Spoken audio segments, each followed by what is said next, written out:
you are because it is a morning somewhere for May 3rd, 2024. My name is Freddie Burns, sitting right over there. I don't know about you. I think she's kind of a heisty type. Ashley Burns. Oh, I was going to do the Finn one for you today. Today is like a day of celebration and triumph. Your heroes had a major victory yesterday. We'll get to that in a second. Today is Friday. Happy Friday, everybody. So we're going to follow up on some things for the week, and then we're going to tell you a tremendous story of how we, man and woman versus nature, and how we won. And also, everybody won. And also, we've already watched Unfrosted 3 times. Yes. And even nature won in our battle versus nature yesterday. It's all winners, Ashley. It's all winners. It's all great the whole way down. It's all coming up Burns's. So as Ashley was hinting at, today is Unfrosted Day, which everyone has been looking forward to. Happy birthday, Ashley. Thank you. Do you want to tell anyone how old you are? It is public record at this point. I am 42. I had to double check. You're at that age. I've now reached that special age where I keep feeling like the other day I said to Brandon, I'm 42, right? And he goes, you're turning 42. I say, Don't okay. age yourself up too quickly. Yeah, Not too quickly. you know. I think this is my 13th annual 29th birthday. the first birthday that doesn't matter is dependent on country. Like JD is now in the first birthday that doesn't matter here because he turned 22. He turned 22, but his birthday did matter in a bad way. He's been very upset since the day he turned 22 because he lost his youth bus pass access. What do you lose at 42 as a woman in the UK? You can't be a leading role in an action movie anymore, pretty much? Tell that to Hannah Waddington. She is cast. Did you look that up? Did I get it right? You did look that up. So Hannah Waddingham are like one of our favorite people in the world. She plays Rebecca in Ted Lasso. I will rewatch Ted Lasso all day, every day for her. And she's been cast in the new Mission Impossible. I'm hoping she's a bad guy. She was cast in something else though. First, we were talking about that, and I said she was also cast in. She's in Fall Guy. She's in Fall Guy. Oh wait, I have the theme song here. Do you want to hear Fall Guy theme song? Let's hear the Fall Guy theme song. That's a good way to start Follow Up Friday because we were talking about the Fall Guy theme song yesterday. And yes, Hannah Waddingham is tremendous. I said Waddington. Did I just say that right there? You did. So while we're talking about Follow Up Friday stuff, I learned from our audience when I was talking with Gavin Free. The conversation we had earlier this week, by the way, was recorded even before the announcement that Rooster Teeth is being shut down. So that's why there wasn't a lot of discussion about that kind of thing in there because as far as we were concerned, it didn't yet exist. But I did learn in our discussions of filmmaking and everything else, someone accused me of saying the word cinematographer as cinematographer. I think we should keep it. And I went back and listened to it and then said it myself quietly in my room by myself, and I say cinematographer. And I didn't know that I say cinematographer until I analyzed it. In fact, yesterday we were talking about famous meltdowns on set and people being late and how the stress of being on set and the time and all that. And you and I were discussing the Christian Bale meltdown on the set of Terminator Salvation, which is famous for Christian Bale saying, "We're done professionally." We even parodied that in one of the office tours for Rooster Teeth Shorts. Ash and I were discussing that after the fact, after the episode. And I mentioned to her he was yelling at the cinematographer.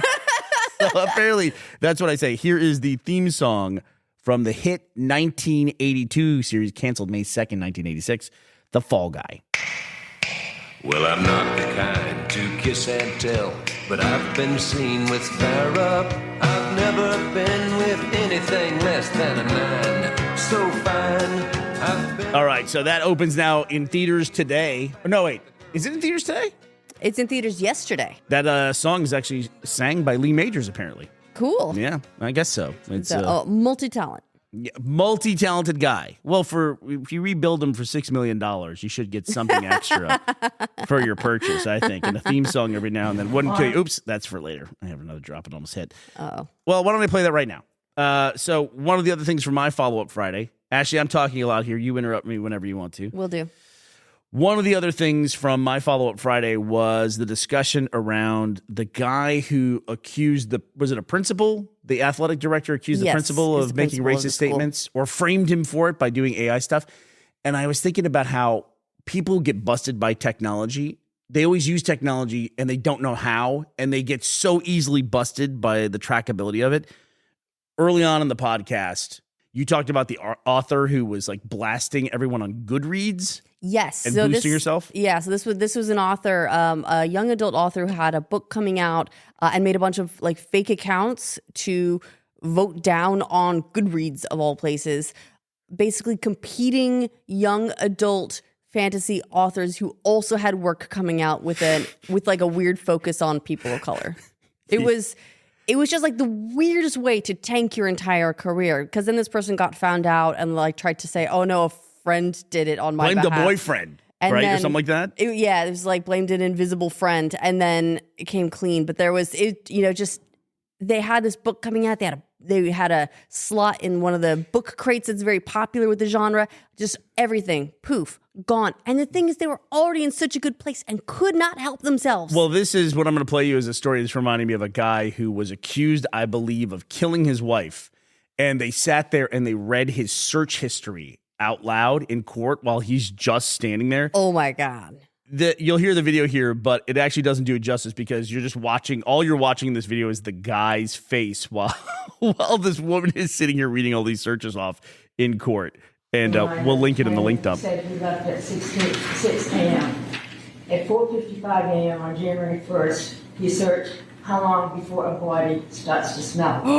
At 4:58 a.m., how to stop a body from decomposing. Oh my God. At 5:20 a.m., he searched how to unbound a body. At 5:47 a.m., 10 ways to dispose of a dead body. Well, he wanted to give himself options. It just keeps going. Do you think he did it? I don't know. It's all allegedly because he was in court. I actually don't know how it turned out, but this was a court case where the woman just sitting there reading. I like that he searched for like the top 10 ways to dispose of a body. What's my favorite BuzzFeed article, actually. But yeah, so it's always shocking to me when someone thinks they have a little bit of knowledge, what they call just enough to be dangerous, and they use technology and they don't realize how traceable and trackable all that stuff is, you know? I'm sure maybe he put on the little incognito mode. I was going to say incognito mode, time to crime. Yeah, exactly. He sees the little icon with the guy in the glasses and he thinks, that guy looks like a heisty type. I'm a heisty type. Why don't we go in cahoots? And then, who caught him? A Fedsy type.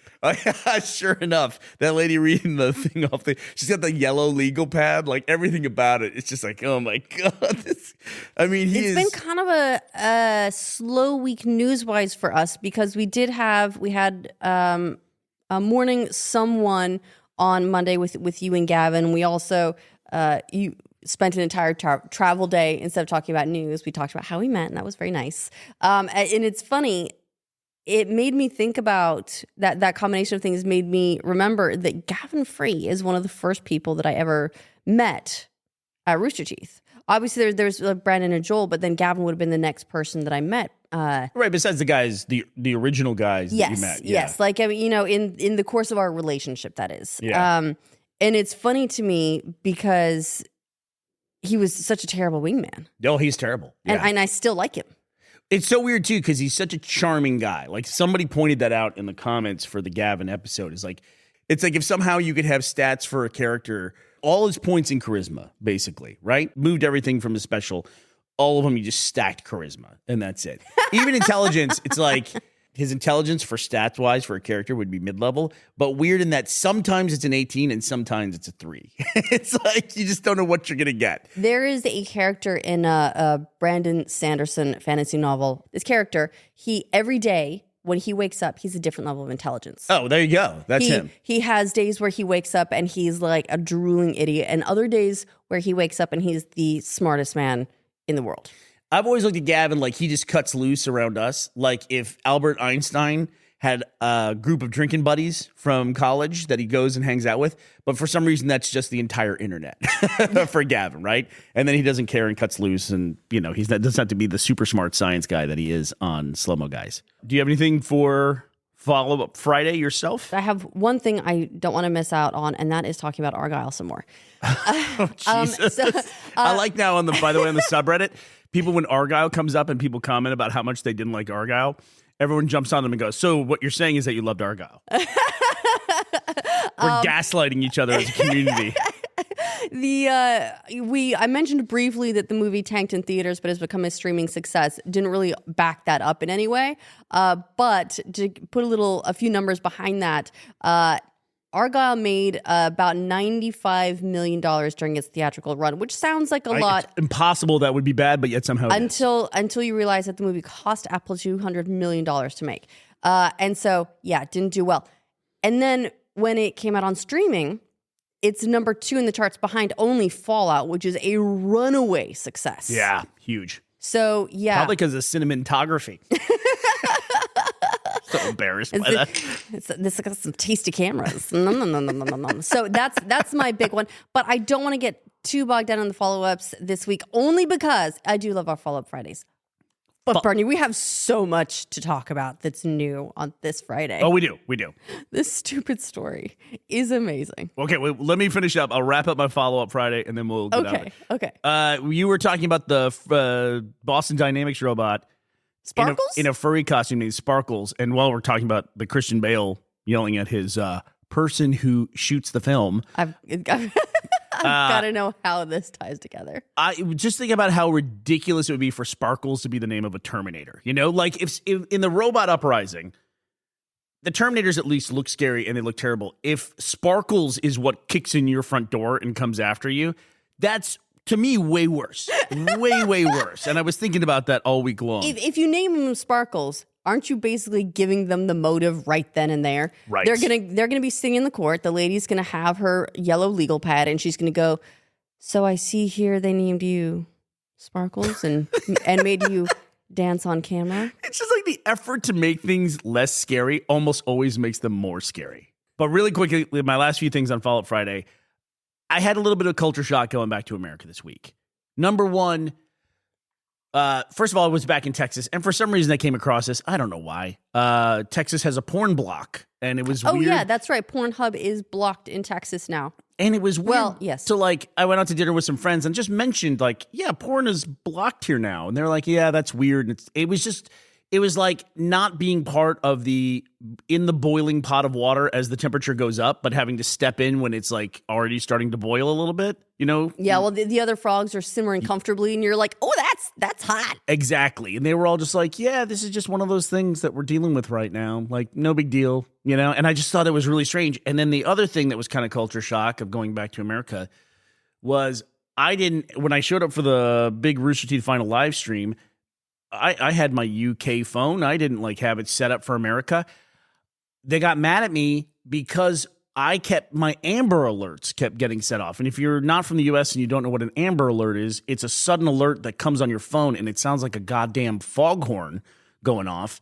And everyone's phones go off because it's automatically set by default that they're turned on for everyone. Unless you work in entertainment and you find there's a special way you go deep down in the notifications and you find a way to turn these things off. But they blast. You'll be in a restaurant, and all of a sudden, everyone's phone will blast. Or worse, a movie theater. Yeah, and like, someone's been kidnapped, and here's what the vehicle is. Actually, it's not a joke. I was there for like 4 days.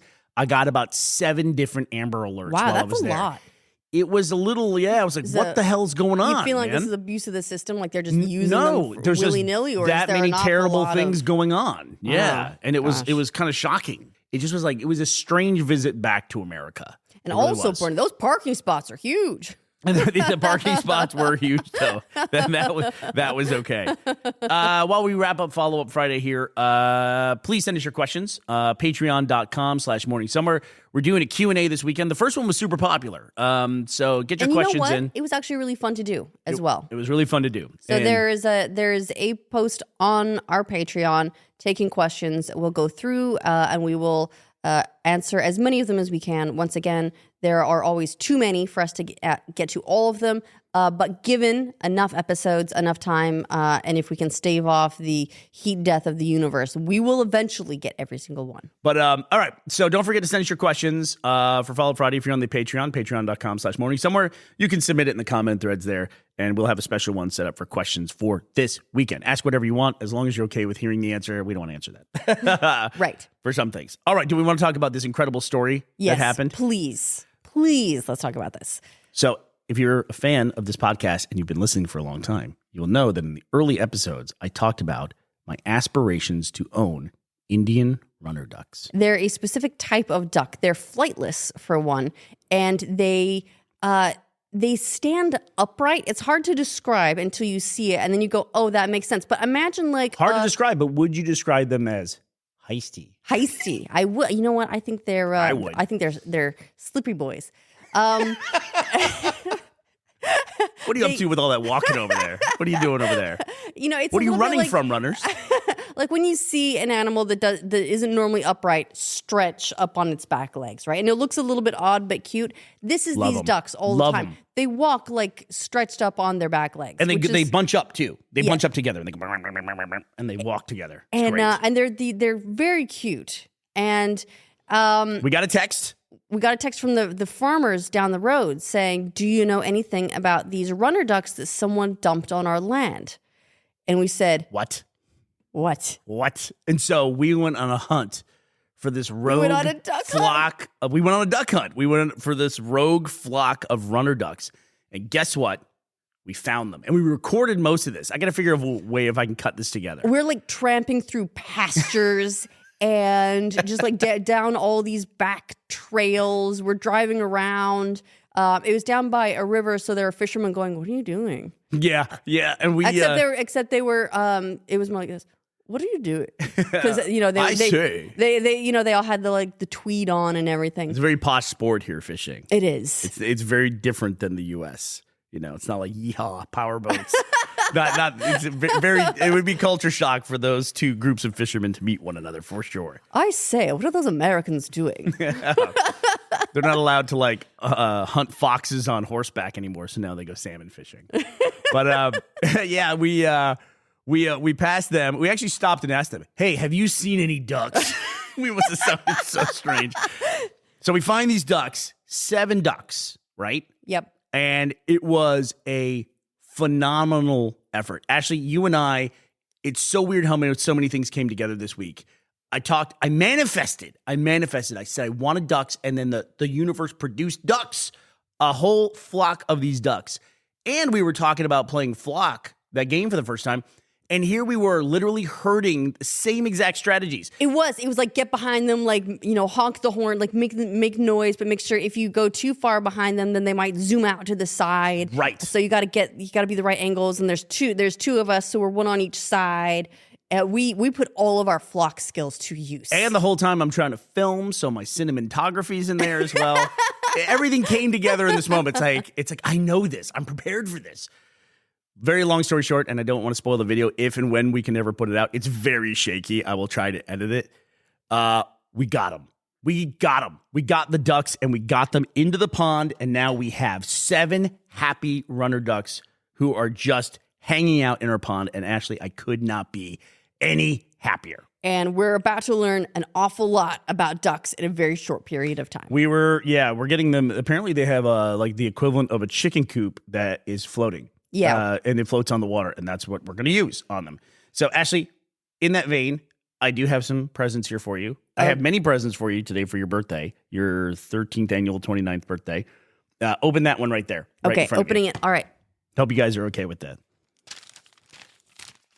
I can't find my favorite drop of all time. You'll get there. So this is for your chickens and your chicken coop. We'll post photos of these in the link dump. It's an Employee of the Month plaque. For her chickens. And what's in the frame? What's in the picture? Is this not Vera? That's Vera the chicken, yeah. Yeah. Or it might be not Vera. I can't tell. No, this is not Vera. That's not specifically. Vera. We have 3 chickens. We have Vera. We have not Vera, which is the other orange one. And we have Cheeky, the white one, who only lets me pick her up when she's sleeping. I'm not going to be able to get a picture of Cheeky because she will not come anywhere near me. But No. that is your Employee of the Month, who is currently for May 2024 is Not Vera, the chicken.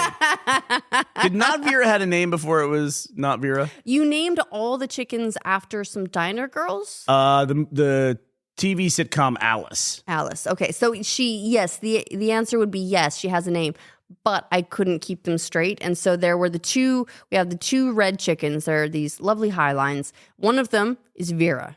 She was just out of the gate, our nice friendly chicken. And so comes running up, lets you pick her up. And then we had the second highline who became Not Vera. And I can tell them apart because they're different shades of orange. Her name was originally Flo, one of the waitresses. And That's right. Then there was Alice. And then there was, I forget what Cheeky's name was originally, but it was the character who replaced Flo. I forget who it was now. But now Finn renamed her Cheeky, and that just stuck. And it stuck because she really is. She really is cheeky. Thank you so much for that. And Alice died. Sorry, Alice. Yeah. So, and this is your other present? Oh, This one's going to be heavy. Oh, I'm probably try to be careful with it. Okay. So, this was tough to get, but I worked through all the proper channels, and I wanted to make sure that you had this. This, Ashley. Tell them what it is. Oh, you got me the play button. I got Ashley her gold thank play you. button for hitting 1 million YouTube subscribers on the No. Oh, that's wonderful. Thank you so much for that. That was one of the things when I went back to Austin. I was going to try to get that any way that I could because that channel went through a lot of things. I talked to all the people who were, part of that channel after you, like when it became Inside Gaming and then changed to a different Inside Gaming group as well. And I just wanted to make sure that you had this incredible memento for the success that you had running the No, the news channel for Rooster Teeth. Yeah, thank you so much. That's amazing. When did you guys hit 1 million on that? Oh, gosh, we hit 1 million 2017, maybe 2016. Was it you and Meg at that point? Let's see. Meg left early 2016, so I'm not sure if we'd got to 1 million yet. But she was there for the run up, is what I'm getting Oh, at. yeah. She was there for the big days. Yeah. So it's branded as the No as well, So it was one of those things when I talked about it, what's going to happen to this and can we acquire it? And they were very gracious. And we have the gold play button for the No. I don't know what's going to happen to the other ones, but I wanted to make sure that you had that one. Well, thank you. I you love would work it. so hard on it. I was always so proud of you for starting that channel on your own and growing it to 1 million subs. So I love you, babe. I love you. Thank you. That's a lovely birthday present. All right, before we go, Ash, any sponsors for today? Yes, I would like to thank today's sponsors, Pigeon Studios, that's Pete and Jen Coomer, and Adam by the Birch. Thank you for sponsoring this episode of Morning Somewhere. All right, Adams and Pigeons, thank you very much for your sponsorship. We appreciate you. We are going to go have a victorious weekend and enjoy our new 7 duck friends. We hope you all have a great weekend as well. We will be back to talk to you on Monday. We hope you'll be here as well. Bye, everybody. Happy birthday, Ash. Thanks.